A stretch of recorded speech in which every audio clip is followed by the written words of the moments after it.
What's your last name, Kayti? Oh, my name is Catherine Bowles. That's Catherine my Bowles. government name. Okay.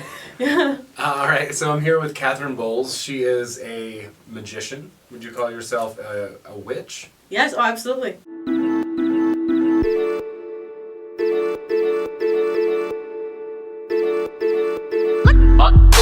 Yeah. Yeah. Yeah. Yeah.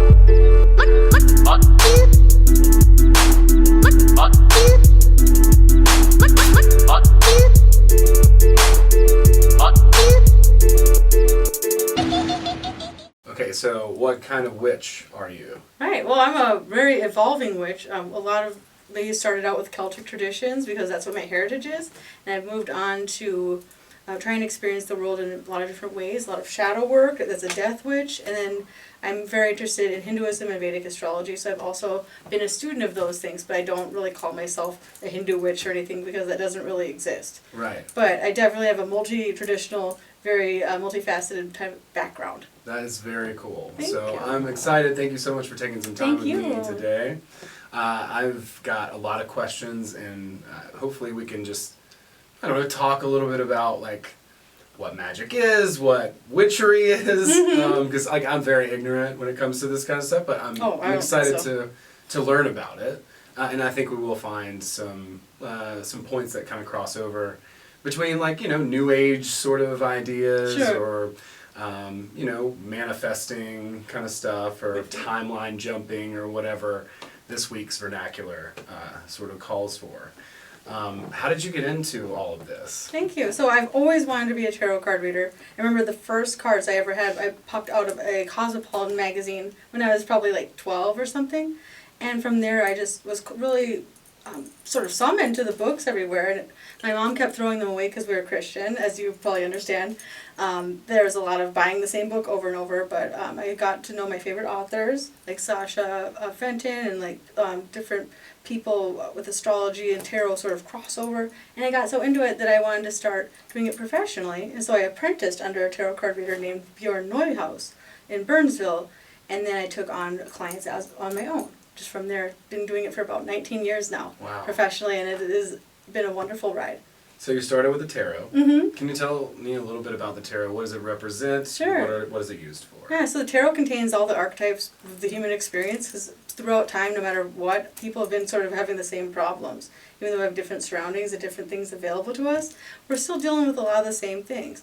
And so the major arcana are the cards that are more spiritual, and they deal with concepts like judgment or the hermit, things that are very large and spiritually significant, while the pip cards deal with your kind of mundane, everyday experiences, and also they combine to sort of be in an alchemy together of what lessons we're experiencing and like how we're teaching ourselves to navigate the world and how we're interacting with other souls. And so it's through those cards that I receive messages from, I like to say, the people's highest self or their greatest good, their angels, whatever you like to call it, your ancestors. People give us those messages, and I have the privilege and pleasure of translating those messages for people to try and help them understand what they need to do to advance as a soul. And very cool. Yeah, that's really neat. So somebody comes to you and they're like, hey, I am struggling, because we all are, let's be honest. Can you help me bridge to my highest self? Yes. And then you're like, actually I have a tool for that, it's the tarot. So that's the first thing that you might do. But you have other tools as well. Yeah, sure. Like astrology is a really important one. Astrology charts tell you a lot about the person. And I also like to read palms because it talks about their tendencies and what they're dealing with on kind of what we showed up to life with and what we do with it. So those things are all very interesting, and I like to look at the whole person. But tarot gives us messages I can't get from your chart or your hand. They're things out of nowhere, and like those wild cards are what drive me to keep helping people, because it has really changed my mind and blown my mind about a lot of different things. Well, if you wouldn't mind sharing an experience or two that's blowing your mind, that sounds cool. So like when I first started reading the tarot cards, I always wanted to give people good news, and I always believed that the people that I was reading for always were in the right. It's kind of like you take their side in a way. The customer's always right. Yes, totally. But I learned that like a lot of times there'll be messages that are only for that person, and I'll forget about it right away. And I've learned that like to try and figure out what the cards are saying to me, the reader, to give me clues about what the person needs to hear. And there's some things that they will withhold on purpose, because if that person knew that, it might change their path so much that they wouldn't get something important that needs to happen to them. So trusting the cards has been the biggest thing that's changed, and not trying to control the situation or sugarcoat it ever.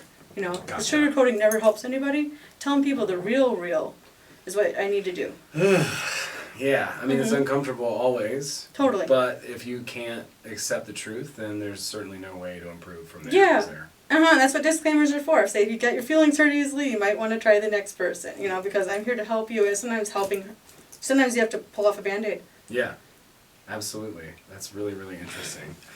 So, I don't know, would you mind demonstrating? I'm interested in the my pleasure, yeah. palm reading as well, but we can start with tarot, whatever you're more comfortable with. Absolutely. And then just kind of, let's just kind of maybe discover this, and if you wouldn't mind sort of just narrating what you're doing and what it all means, that it would be really cool. Thank you, and that's a wonderful opportunity. I'd love to share this with people. It's my pleasure. Thank you. I appreciate it. Yeah. So every tarot card reader has their own method, and it's something that they've probably been working on for many years. So I don't ever argue with anybody else about their method. Some people say people can never touch their cards but them. I'm all about people touching my cards because I want them to talk to you. They're not talking to me. So I might shuffle them a little bit to wash them, to try and get the influence of me asking questions, other people asking questions off of them. But then I offer them to you, the querent, to shuffle, please, and think about, in pictures if possible, everything that you want to know, the question that you have. You don't have to tell me the question out loud, because I've kind of gotten used to people that are looking, show me what you got, you know. And so I like to see what the cards say, because while it may not be the question that you were thinking, it's definitely what you need to hear. That's fun. Yeah. You can just feel my question. I don't have to form it into words. You can just kind of like marinate on this a little bit. And just... I love water sign people. You always get it. Well, I appreciate that. Yeah. Like I said earlier, you know, I've had people look at my chart and they just like, oh my God, Jesus, I feel sorry for whoever has to date you. Interesting aspects. I guess. Which is funny, but like, and I get that too, because that can be a little bit much. Sure. But at the same time, you know, I'm proud to be who I am, and I'm discovering it and learning more about it every single day. I want to try to apply those weird quirks in a way that's healthy, and hopefully, you know, like you were talking a little bit about shadow work. Yes. You know, implementing those darker parts and weirder parts of my personality, and just so that they're no longer like a hindrance, but they're actually just part of my character and who I am, and just integrating that, right? Yes. When we love our weird, someone else is going to love our weird. We can love their weird, and it's wonderful. You're attracted to the right people and the right situations when you're your true self. I agree with that. I think it's really interesting, the idea of the higher self as well, because I feel like I've caught glimpses of that. I've felt times in my life when I was embodying a better version of myself. Yeah. And then I've definitely been like on the couch eating Cheetos, rocking some Netflix as well, or you know, waking up with a hangover or whatever it may be, and being like, oh man, you know, I really did it this time. Oh yeah. So I do agree with you. I think we're here for sure to learn lessons. What those lessons are, I guess it's a sort of an individual thing. Oh yeah. But I certainly want to see a better, more positive world overall, and we'll talk a little bit about that at some point as well. But for now, I think I'm done. Sort of, soaking those in. And so what I usually do is I just say a prayer to my higher self and to the spirits that are kind enough to communicate with me, that I would like them to please send me true answers to help this person navigate their life for their highest joy and their greatest good. Please tell me what to tell them, and in the right way, so that they hear the message they need, they remember the messages they need, and they're able to carry that out in their own life. Thank you. Blessed be. All right. Now, the important part is just to spread them out a little bit. Sometimes I like to do it with a flourish, but I would rather not knock over everything. So choose your first card from anywhere, just whichever one calls to you. This card is going to be our first, you know, it's going to tell us what's going on in the situation and what the person is dealing with. All right, so with this, we have the Ten of Pentacles reversed. This is a card that's usually about legacies. The pentacles themselves can be a physical thing, like actual money, like, you know, maybe somebody got cut out of their family's estate, or somebody's feeling separated from their family and their family's legacy or their traditions, because it has all of those human, very final sort of mature concepts wrapped up in it. And the way that this is reversed is saying that our questioner is feeling outside of those energies, or like those energies are inverted in their life in some way. So they're not able to access a family legacy. They're feeling disconnected from, either ancestral property or something that they might feel like is their birthright, or they're dealing with, trying to start from nothing without a foundation. They might be feeling that too, the lack of, because it sure is a lot easier to start a company when you got a rich family who will put all the money down on your dreams. If you don't have those kind of things, or if you feel like spiritually left out of a legacy, you might feel like you're all on your own and you don't have the advantages that other people have. So that is a concept that we're looking at here. And then the next cards, what I do is a 10-card reading in a spread called the Celtic Cross, my favorite. Okay. And this is going to describe the situation where you're in, talk about the past, the future, and the near future, and then the kind of the things we need to know as well as the result, if you don't change anything about what you're doing. This is why tarot is useful, is because if we don't like the outcome, we can change it with the power of free will, the most powerful force in the universe. Very cool. I love that. And I think that's really kind of holy, for lack of a better word. Yeah, right? it's yours. Yeah. No one can take it. I think that's really cool. I think that's a beautiful thing. And I think it's something, that I think shows your personal sort of investment in this, that you don't want to influence anybody else. You're just trying to, help people make their decisions, correct? Yep. Okay, so now I just need to pick another card? You pick another one, and we're going to put it right across here, and this is going to be our opposing card. Okay. Some people choose use, in the Celtic Cross, they choose use a significator, where we would choose, for you I would do the King of Cups, your water sign, they pick a card that represents the person, put it down first. I'm choosing not to do that because we're going to do all chaos magic this time and let the cards fall and ask them to describe the situation. This is saying that an influence that is crossing you is the feeling like that you can't get out of a situation and that you're trapped somehow and you're not able to see the solution. But when the reality is, the thing is, she's not really tied up that tight. She could get out, and she could easily access one of those swords and be on her way. But if you're feeling, and something that is blocking you right now is the feeling that you cannot get past those things right now, and you're dealing with a war of words in some ways. There's actually very negative things being said here and there, and you'd like to, that you'd like to see that wasn't happening, and you feel like you don't want to be subject to the gauntlet either. So it's safer to stay where you are and to play dead in a way, right? Okay. So pick your next card, and they'll be underneath here. Okay. Yeah. Do I? Yeah, just face up as there. There you go. Okay, so the Devil reverse means that you recently are on a path of trying to give up things that you felt like that you were in bondage to. You've changed your habits. You've changed your the things that you think about. You've kind of changed a lot of things in order to not be chained to those things that don't serve you anymore. So I definitely see that happening as your foundation. Cool. And it's tough, because the devil doesn't want to give up. And I don't believe in a real devil, of course, as a pagan, but the devil is the impulse that we all humans have, that our dark side and our shadow self, in a lot of ways, the part of us that wants to throw us off of a cliff.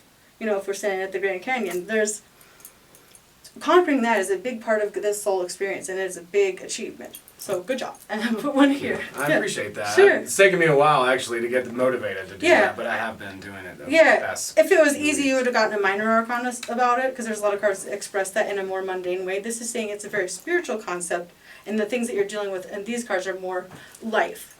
But the spiritual things you're dealing with, here, this chariot, telling us that you're making huge progress, and that you have recently done a sort of a what do you want to say? You've expedited the progress that you're making. You've put yourself on an accelerated path, and you've been really trying to make a lot of movement fast, in your journey.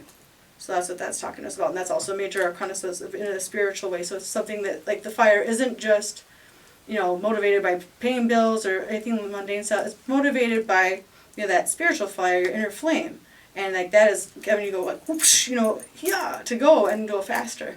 Okay. You have that motivation and that verve right now. Yeah. That's really good. That's coming up behind you. Cool. That's your recent past. We put one up here, and this is going to talk about conscious influences, and it gives us a clue about what people are kind of going towards in their mind.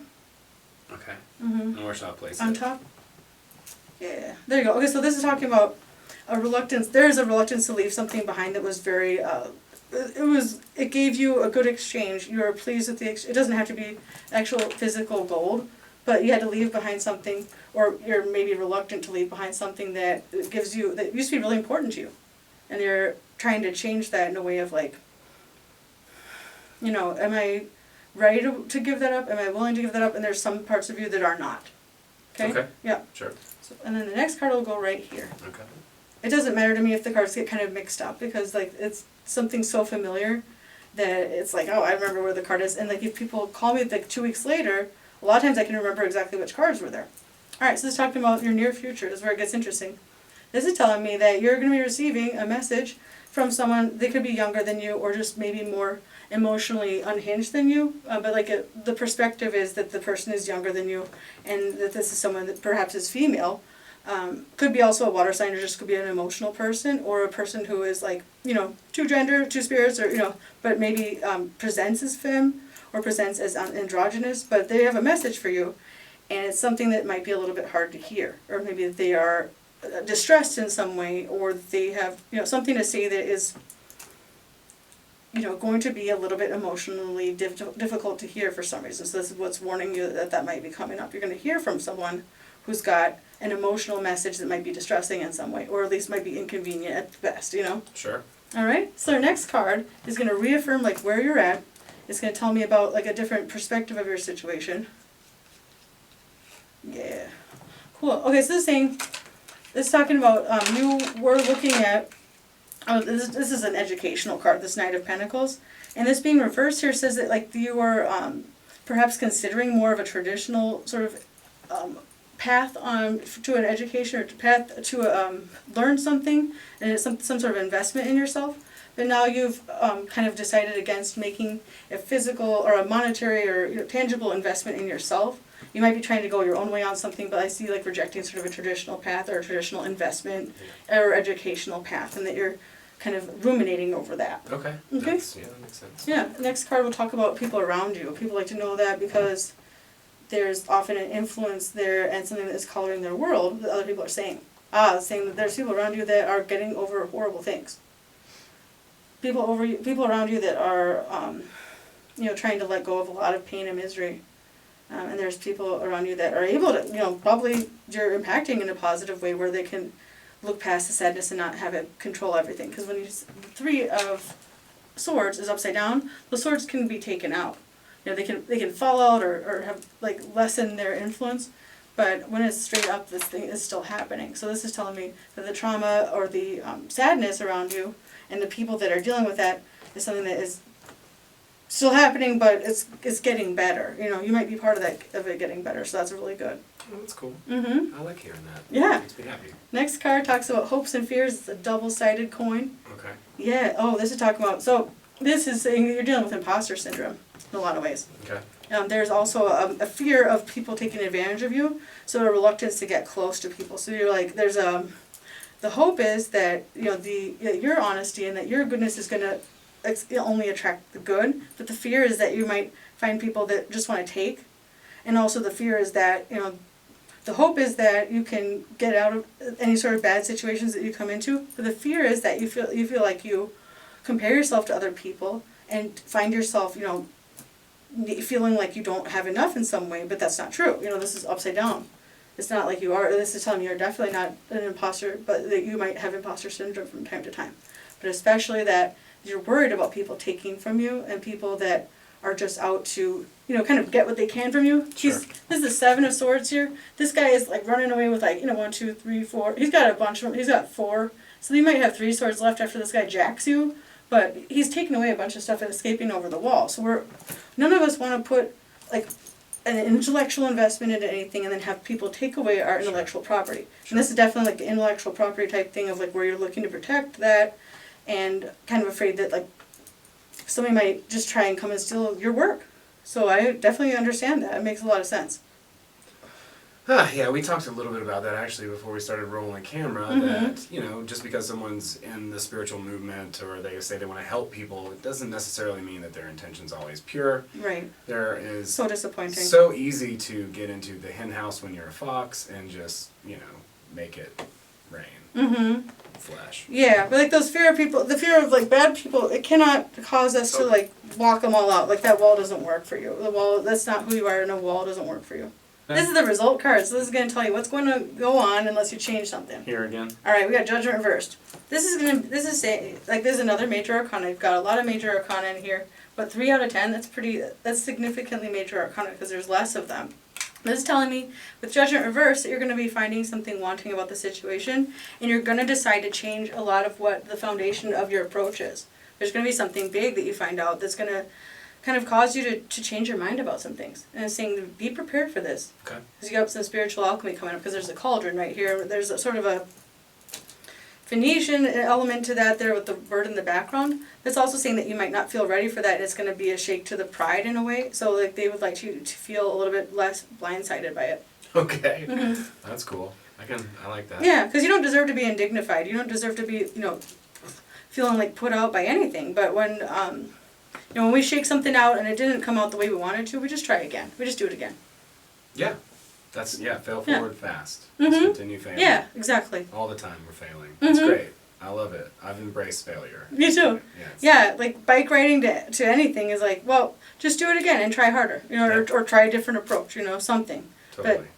But it's cool. Nothing personal. No, yeah. I mean, I'm fine with that, That's interesting to think about it that way. Mm-hmm. But yeah, I'm good with that. I'm all for it. I like being corrected or steered to the right place, or being learn. Forced to make a change, and that's what we're here to do, right? Is learn. Right. Do I choose another one now? Oh, well, that's the result card. You can clarify it if you want to. Okay. I have a cute clarifying method that I learned online because many, many hours in the tarot message boards and other nerd stuff, But so with a clarification, we ask the deck to please clarify a certain card for us. So if you want to clarify the Judgment reversed, right? Okay. Okay, so we say clarify the Judgment reversed. Now you pick a card, put it to the left of this card. So we're going to surround this card with 4 more cards. Oh, okay. All right. So this card tells us what is this about? Oh, okay. This is talking about it's talking about the education, the investment in self, the approach that you're having there. It's saying that it's talking about that. So our next card. So card 1 is what it's about. Card 2 is don't do this. So it's saying don't do this. Don't be don't feel bad and let this hurt you. This 5 card is also connected to the Cancerian vibe too, because like sometimes we have a tendency to look back and regret things, but this thing, like, no, you can pick those cups back up. You aren't even going to knock them over. Don't even feel like that. So it's saying it's about this.